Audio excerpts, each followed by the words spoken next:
Esta semana en Santa Fe se destapó la olla sobre una red de coimas que llevó a la detención del fiscal Gustavo Ponce Assad y la renuncia del fiscal general de Rosario, Patricio Cerjal. Esta red de corrupción es tan amplia que incluiría lazos con bandas narcocriminales. Los fiscales están acusados de recibir coimas por parte del empresario del juego legal y clandestino Leandro Peiti. Pagaba mensualmente hasta $5.000 a cambio de información sobre investigaciones en curso que hubiera contra él y para que desvíen las pesquisas. Incluso están mencionados legisladores del Frente de Todos, con quien Peiti habría mantenido conversaciones. Este escándalo recién comienza y ya salpica para todos lados. Los partidos tradicionales nos hablan del respeto a las instituciones, pero en Santa Fe la justicia y el régimen político están manchados, muy manchados. A poco de cumplirse 6 años de la desaparición forzada y asesinato de Franco Casco en manos de la policía santafesina, esta semana se conoció que la Dirección Provincial de Asuntos Internos, junto a un funcionario del entonces gobierno del Frente Progresista, utilizó fondos reservados durante casi un año para pagar abogados particulares en la defensa de 5 policías imputados por encubrimiento del secuestro y asesinato de Franco.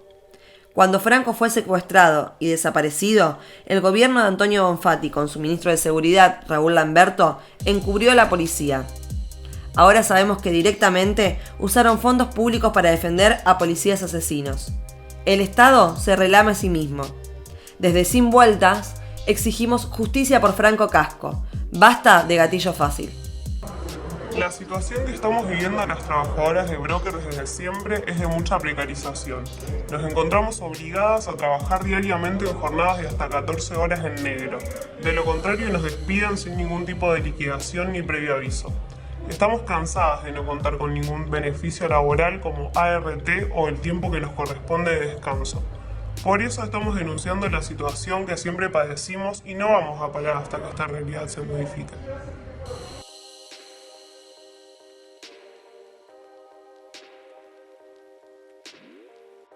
Bienvenidas y bienvenidos a Sin Vueltas, el programa que hacemos desde la izquierda Diario Multimedia en Santa Fe.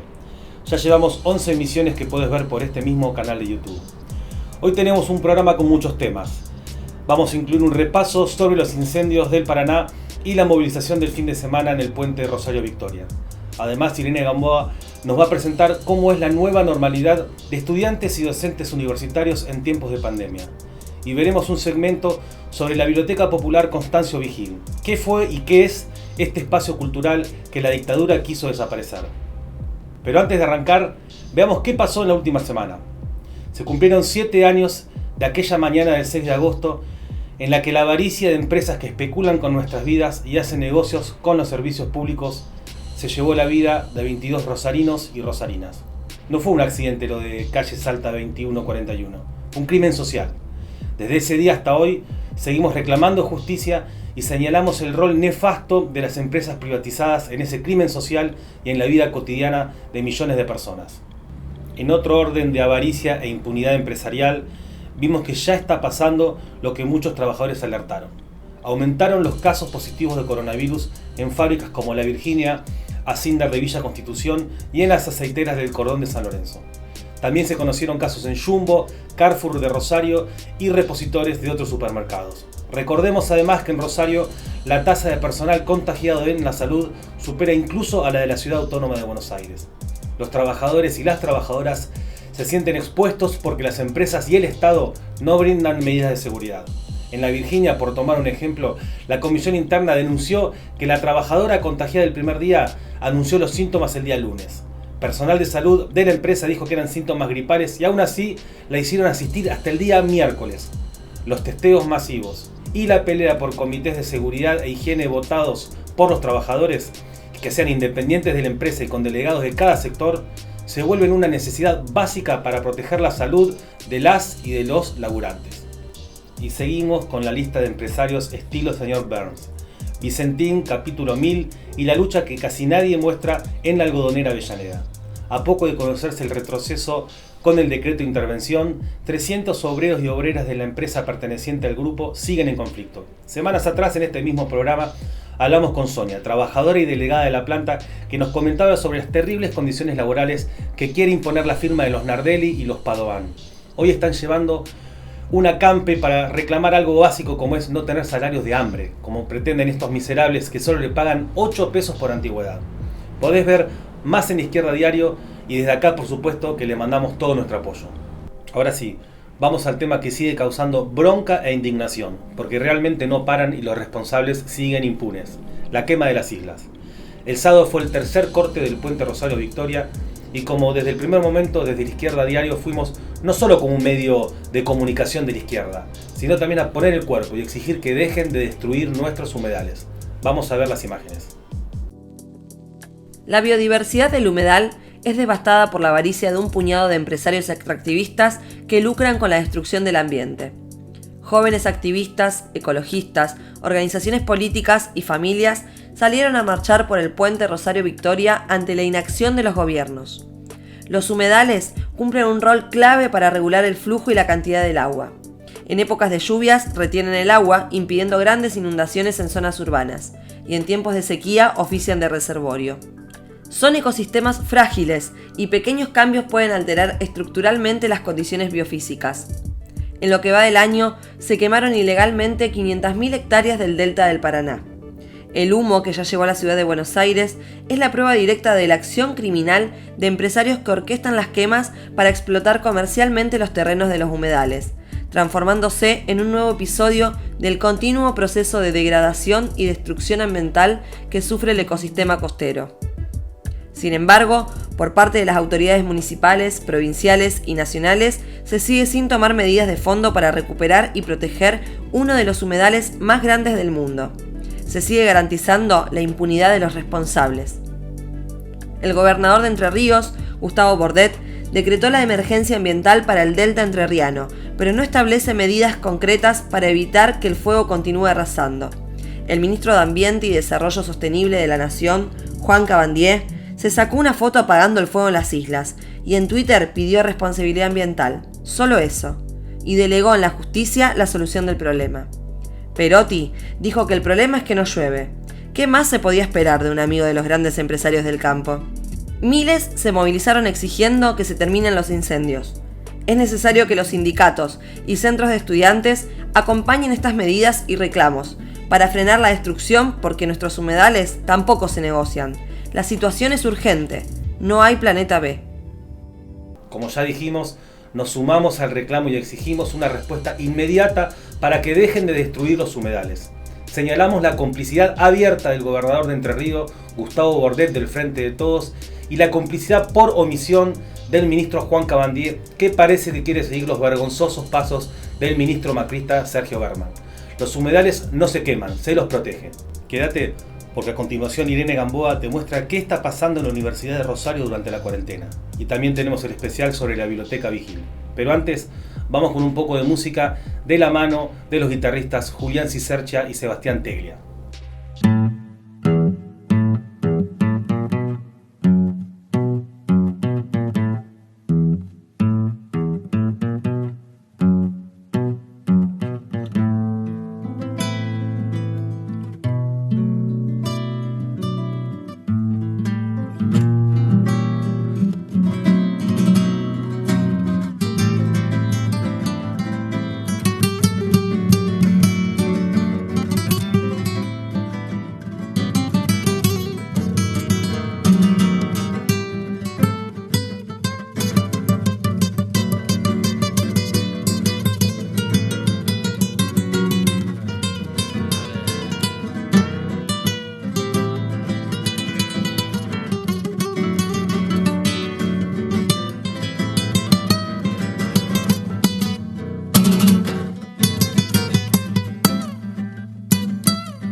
universidad y la nueva normalidad que no es tan normal, o al menos no deberíamos naturalizar. La cuarentena trajo aparejada la necesidad de repensar las formas de cursado. Pero ante este desafío, las autoridades de la universidad respondieron con mayor precarización laboral para nuestras y nuestros docentes a través de las clases virtuales.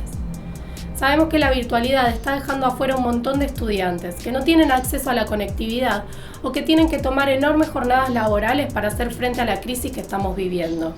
Para reflejar esta situación, estuvimos charlando con docentes, trabajadores de la educación y estudiantes de la Universidad Nacional de Rosario. Entrevistamos a Pachi Galloso, secretario general del gremio docente COAD. También estuvimos charlando con los docentes Ángel Oliva y Amine Abichaín. Se acercaron a contar sus testimonios Estefanía Castroy y Lautaro Abibi, que es consejero directivo por el Frente de Izquierda en la Facultad de Humanidades y Artes, y ambos son estudiantes en esa casa de estudios. ¿Vamos a escucharlos? La virtualidad a secas implicó precarización, flexibilización del trabajo, hubo que hacer muchísimas más cosas, atender muchas más demandas, pérdida del contorno social de lo que es el trabajo de enseñar, por esto que te digo de la profundización de lo individual, como si el trabajo fuera individual. Es un trabajo eminentemente social, es un trabajo que se hace en una institución, profundizado además por un gobierno local de la universidad, nacional y te diría gremial, que nos abandonó en el sentido de no apuntalar o de no acompañar decididamente esta situación, empezando por las herramientas de trabajo. Que hay un aspecto gremial, que en la medida en que por diversidad de saberes, por un cambio abrupto en esa relación, etcétera, etcétera, nadie se le ocurrió pautar, nadie pudo pautar el tiempo real en el que nosotros trabajamos, que es una cosa absolutamente esencial en una relación laboral. La experiencia del capitalismo a vos te dice que donde no hay pauta, hay sobretrabajo. ¿No? Los organismos gremiales y la propia universidad jamás se puso a preguntar si tiene cuánto trabaja un JTP y cuánto debería trabajar un JTP en la medida en que está pautado por un convenio colectivo de trabajo.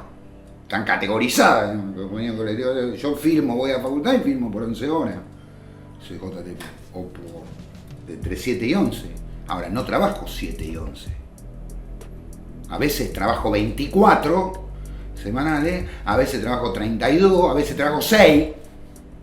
¿Sí? ¿Se entiende? Digo, pero lo que redunda es que, por lo tanto, se produce una relación entre tiempo de trabajo y remuneración que está en la que en los hechos está todo estallado, digamos. Sin contar, y esto fue absolutamente fundamental, el hecho de que nosotros ponemos todos los medios de trabajo. Hay un tercer aspecto ahí que también corresponde a lo gremial, tiene que ver con que a vos se te mezcla el trabajo con la casa, otro elemento que no está pautado.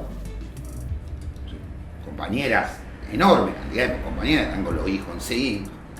Por eso uno tiene un ámbito de trabajo y otro un ámbito de la casa. Bueno, sí, desde que empezó el ASPO, o desde que se cortaron las actividades presenciales en la universidad el 16 de marzo, empezamos a hacer lo que se denominó después de acompañamiento pedagógico virtual, que en principio había hasta un acuerdo con las autoridades universitarias de que era eso, un acompañamiento. Digamos, no era dictar las carreras de manera virtual, no era dar las materias de forma virtual con los contenidos y todo lo que conlleva, sino que era hacer un acompañamiento, que se trataba, por un lado, de evitar el desgranamiento, la deserción estudiantil, y ese acompañamiento que requirió muchísimo trabajo voluntario, porque recordamos que según las normativas vigentes esto es voluntario, no está contemplado en nuestro convenio colectivo. Las únicas leyes que hay dando vueltas que hablan al respecto sobre el teletrabajo son leyes generales que lo que dicen es que tiene que ser todo el trabajo virtual es voluntario y revocable. O sea, si alguno de nosotros o nosotras opta por llevar adelante el trabajo virtual, en cualquier momento puede dar marcha atrás. comenzamos a intentar usar comunidades UNR, que fue como la estrategia, no sé si la única, pero casi la única, pensaría yo, y esa estrategia fracasó porque no podía soportar. Entonces tomaban una materia por Zoom, tomaban una materia por Facebook, tomaban una materia por comunidades, con nosotros por Skype. Yo doy clase en 5º año y eso hace que esté con un grupo de estudiantes que legítimamente tiene apuro por concluir sus estudios y por recibirse. Y la pandemia los afectó muchísimo, pérdida de trabajo, tener que hacerse cargo de la casa. Algunos estudiantes ya son padres también, por lo tanto también estaba toda la escolaridad de sus propias niñas. Y para quienes no tenían ese nivel de dificultad, bueno, aparece otro nivel de dificultad que tiene que ver con lo que representa poder estudiar. Está resumido ahora o está sintetizado en la idea de que necesitas un dispositivo y conectividad, pero necesitas bastante más que eso. Necesitas un ambiente, necesitas un tiempo, espacio propio.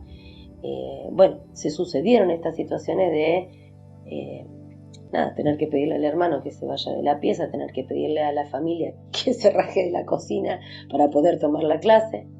Las compañeras y los compañeros que lo querían llevar adelante, comprometidos con sus estudiantes, comprometidos con la educación, están trabajando, según las encuestas que nosotros hacemos, hasta 3 veces más de lo que era el trabajo presencial. Por eso que cuando sentimos exigencias o presiones de parte, sean de autoridades de facultad, de autoridades universitarias, de algunas agrupaciones estudiantiles, como demandándonos más, pensando que esto es obligatorio.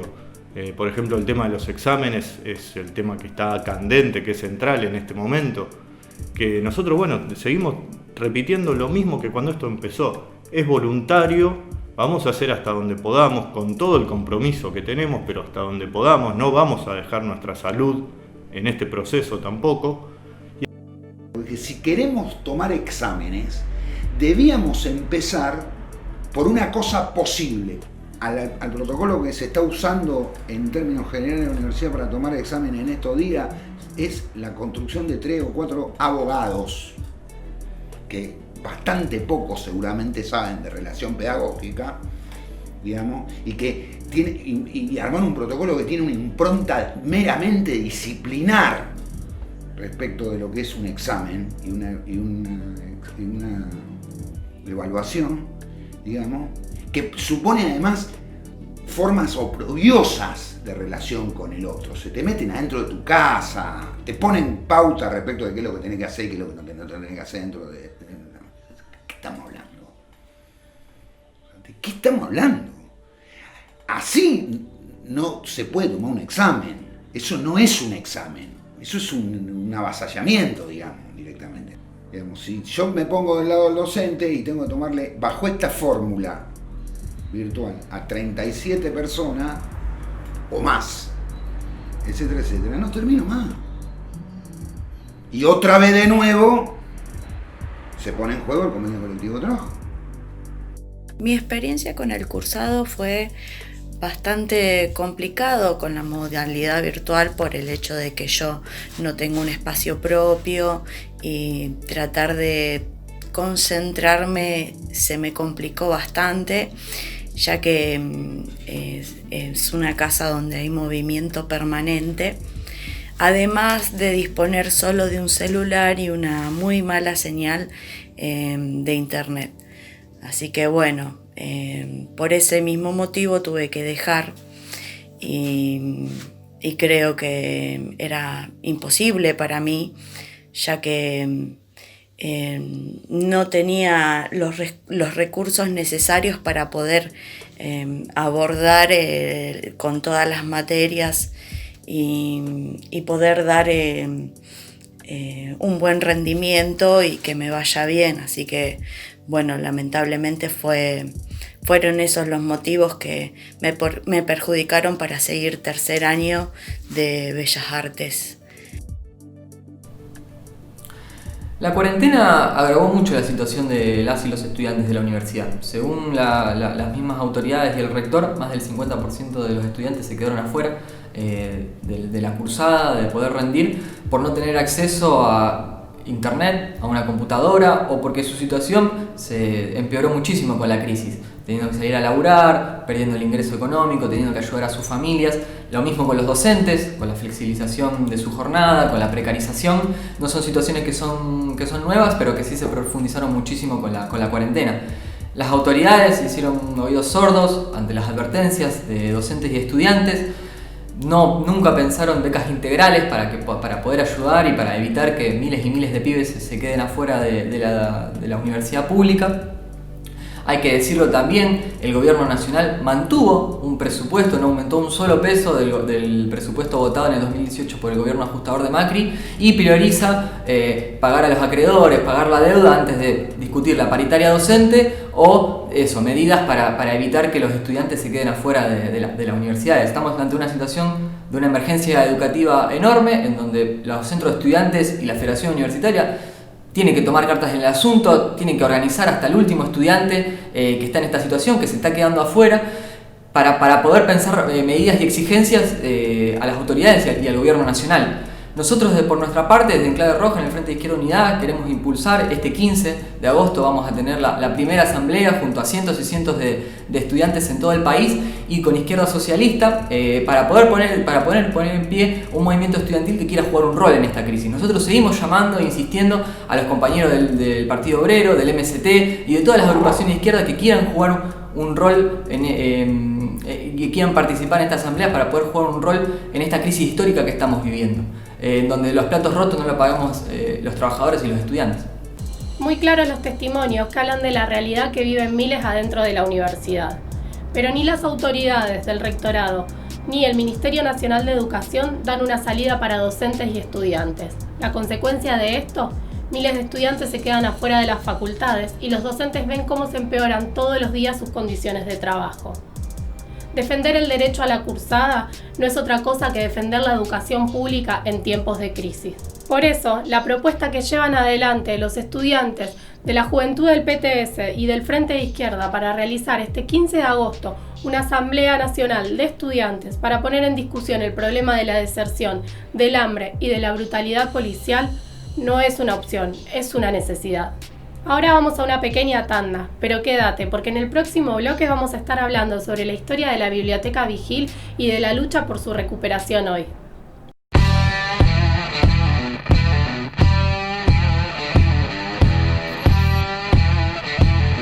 Mundo Obrero, un programa para conocer la fuerza de la clase trabajadora y sus principales luchas en Argentina y en el mundo. En la voz de sus protagonistas. Con Camilo Mones y Catalina Balaguer.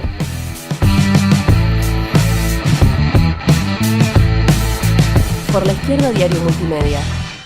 En este cierre vamos a hablar un poco del pasado y el presente de uno de los centros más icónicos de la cultura de Rosario, la Biblioteca Popular Vigil, de organización vecinal a vanguardia artística, pedagógica y cultural, con raíces en la clase trabajadora y los sectores populares de la zona sur de la ciudad. El ejemplar legado de la Vigil fue interrumpido por la dictadura, que se jugó a desaparecerla usando, como decía Mafalda, el palito de abollar ideologías. Hoy continúa la pelea por recuperar esta experiencia. Para conocer más sobre esta historia, te recomendamos la nota de Julia Tesio que pueden encontrar en La Izquierda Diario. Para arrancar hoy conociendo sobre lo que los sobrevivientes llaman genocidio cultural, preparamos un informe entrevistando a Micaela Pertuso y a Patricio Bordes, miembros de la directiva. ¿Vamos a escucharlos?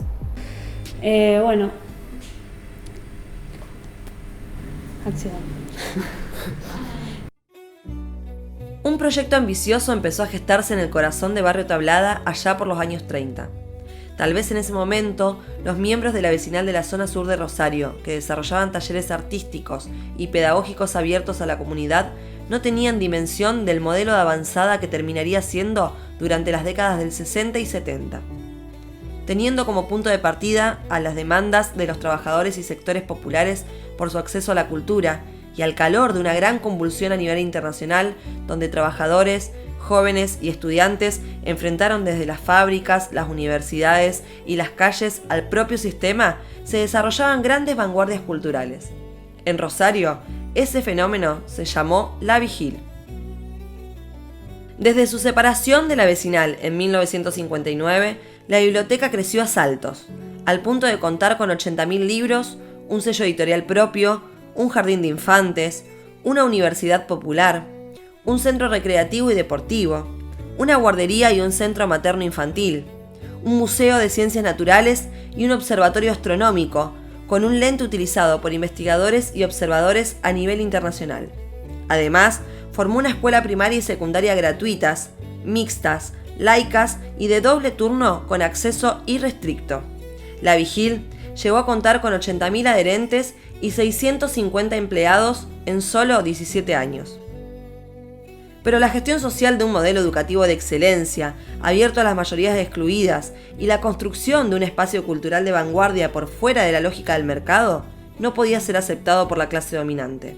Primero fueron los atentados de la AAA, y en 1977 finalmente fue intervenida por la dictadura.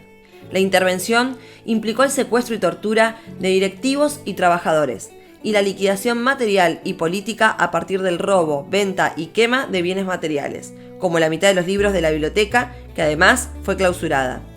También lo hicieron con la Universidad Popular y el Centro de Recreación. La secundaria pasó a la esfera pública. Se intervino su dirección y se reemplazó gran parte de los docentes. En mayo de este año, se condenó a los responsables del secuestro y tortura de la comisión directiva en la mega causa FESET 3.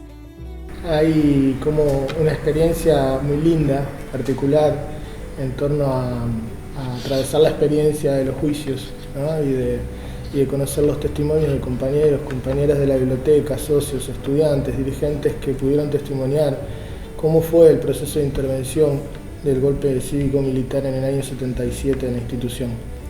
Nos permite no solamente ubicar el valor histórico de lo que hizo la Biblioteca Vigil, sino sobre todo sentar algún precedente para pensar las posibilidades que nos toca a nosotros en este momento de la recuperación de la biblioteca, de actualizar ese proyecto político, popular, comunitario, que fue la Biblioteca Vigil. Así que obviamente recibimos con muchísima alegría porque pudimos ver que muchos compañeros sintieron que se hacía justicia.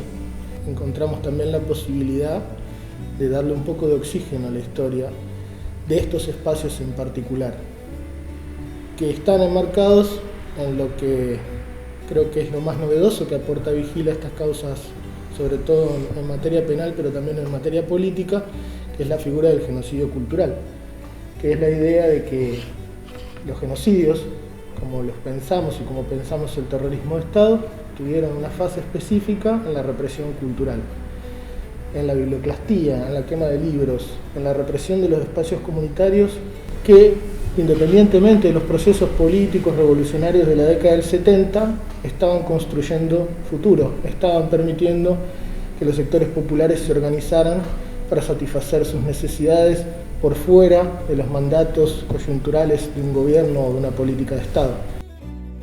Tras la vuelta a la democracia, la impunidad duró más de 20 años.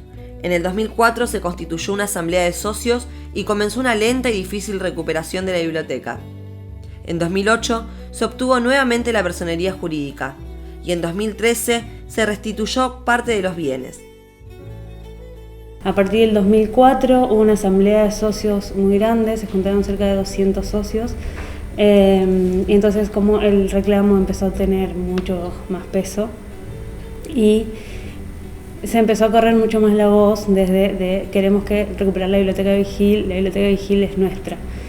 Bueno, después de, si me puedo acordar, 2008, que se empezó a... 2008 se recupera la personería jurídica y bueno, y a en diciembre, fin de 2013, tenemos la llave de los bienes, que es la sede principal de lo que fue Biblioteca Vigil, que es Alem, Gaboto, bueno, toda la manzana, con la Cortada Perkin y 1 de Mayo. También se recuperaron donde está la escuela primaria ahora, donde está el jardín de infantes. Y bueno, eran las escuelas históricas de Vigil que con la intervención pasaron a manos del Estado. El principio activo es la memoria, digamos que de alguna manera nuestra guía está atrás, ¿no?